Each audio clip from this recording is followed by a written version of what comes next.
And the reason that I'm telling you that is because children in care are incredibly intuitive, empathetic, confused, and beautiful.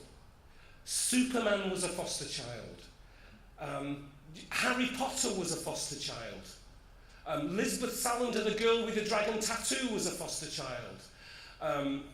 James and the Giant Peach, Oliver Twist, Cinderella, Spider-Man, Superman was kinship foster. Moses was adopted. We are written throughout popular culture. Right, it's difficult to understand, isn't it? It's difficult to see. Look at all the stories that you're going to read at Christmas.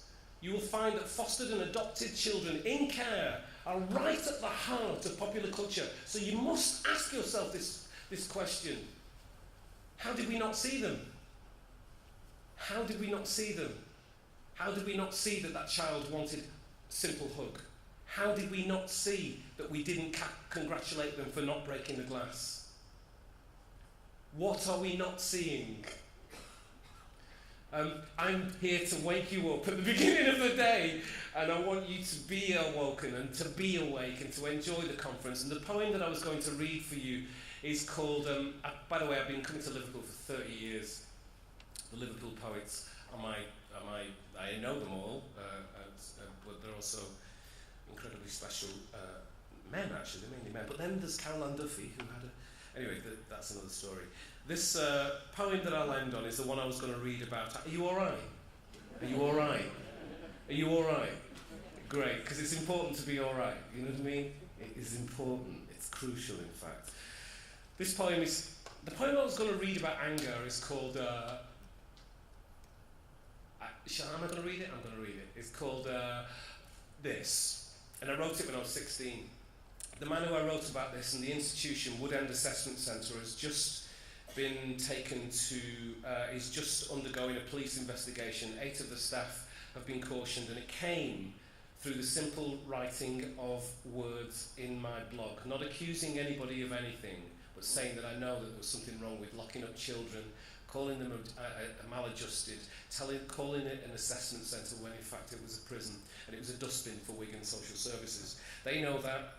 On the BBC the other day, the head of Wigan Council made an apology, personal apology to me.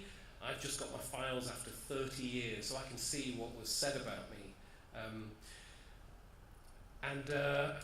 Yeah, it's a beautiful story. I'm sorry that I'm not telling it, but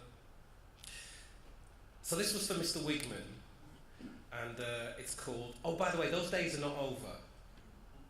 They're absolutely here. We are everything that we're doing, everything that we're part of, is related to something.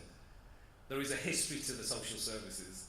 There is a history to education, what it's for, what a child should do and be, and why that was imposed on the child in the first place. There is a history to that. And it's worth always looking at that history to see why the attitudes we have today are what they are today. And it's liberating for us, because we know that nothing is an accident. The fact that Jimmy Savile could be Jimmy Savile and do what he did to many children in care is not an accident. First thing we had to establish is that any child who was without a family, who was in the care system, was a threat to the status quo. Nobody wants a children's home on their street. Remember that? Remember people saying to the kids, if you're naughty, I'll put you in the children's home. Where did that come from? Where was it that if a child doesn't do what we want it to do, that it is intrinsically bad and a threat to the nature of family, the street, the town, the village?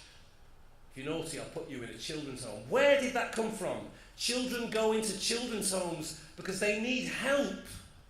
How have we got from there to there? How have we got from not seeing Harry Potter as a child in need with ADHD?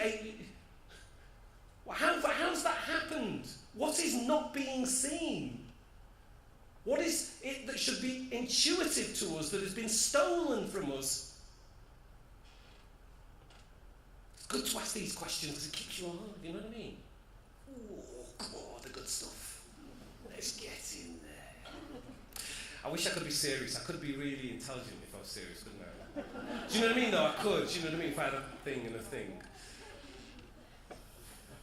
This poem, anyway, is from Mr. Wigman. I don't want to end on this. This is about anger, but I'm going to. It's called You'll All Have Felt This. I'm going to cut all the swearing out of it, of course. It's called this. I wrote it when I was 16, and I'll read it for the rest of my life until I'm 90. I said it's called this. You know when you... Right. This, all that, who the... Are you shouting at? Actually, this is really on form, on the subject, actually. I'm 12, all right? I'm 12. This, all that, who the... Are you shouting at? You, what you're shouting for? You all don't care no more. It, you are the dead loss. You and your in-boss, not much to say, no, to tell. It, hell. I read poetry around the world. I have a love. Don't even bother. Don't.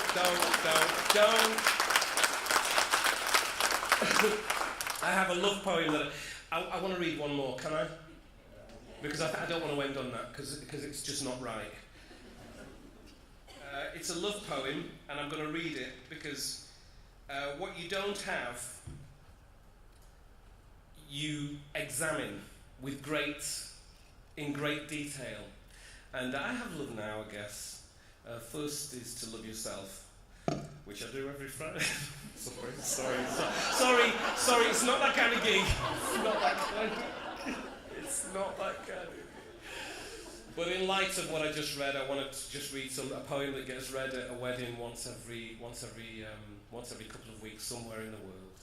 And we who are outside of the accepted narrative actually give so much back in understanding what it is that we've been excluded from.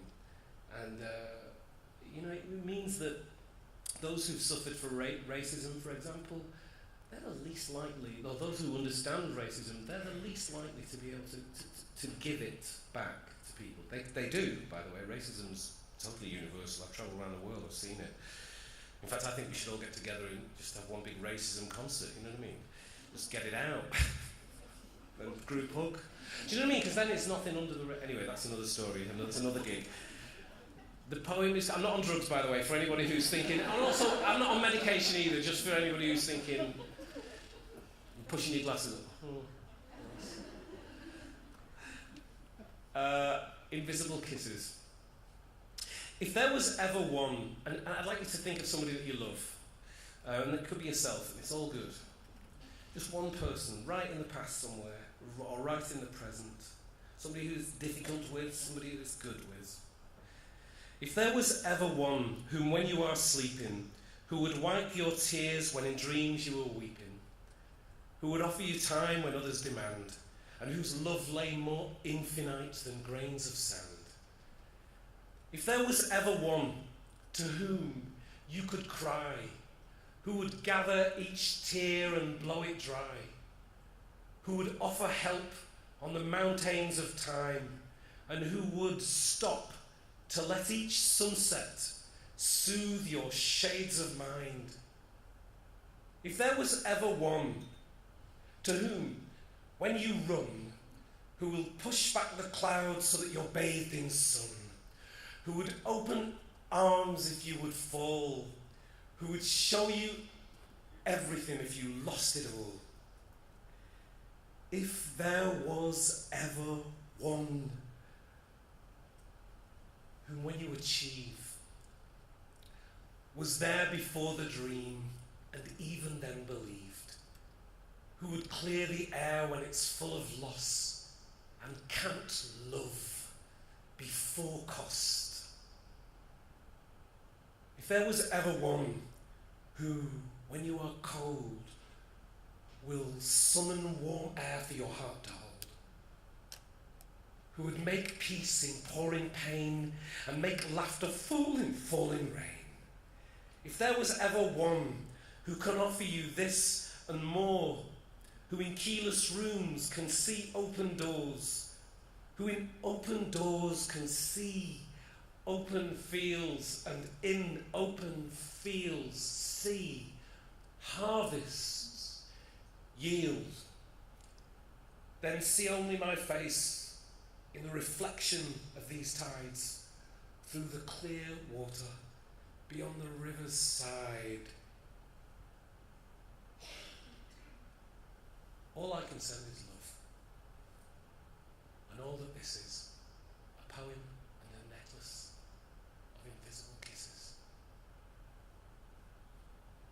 I've really enjoyed reading for you and with you, and thank you very much.